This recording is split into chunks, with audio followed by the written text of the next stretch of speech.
Eu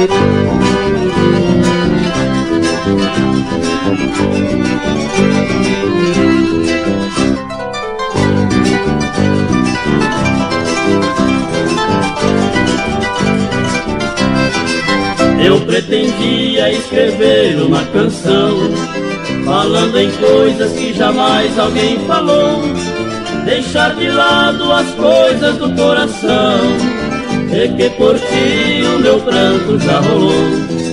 Fiz um pedaço de poema tão bonito, que até a própria natureza me beijou.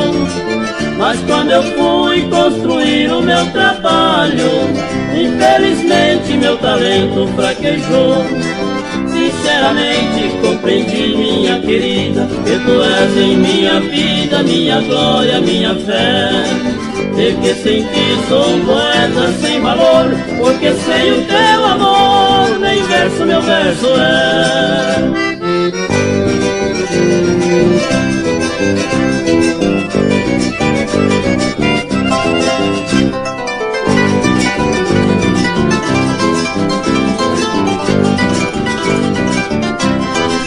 Alguma coisa atormentou meu pensamento e eu não pude terminar minha canção.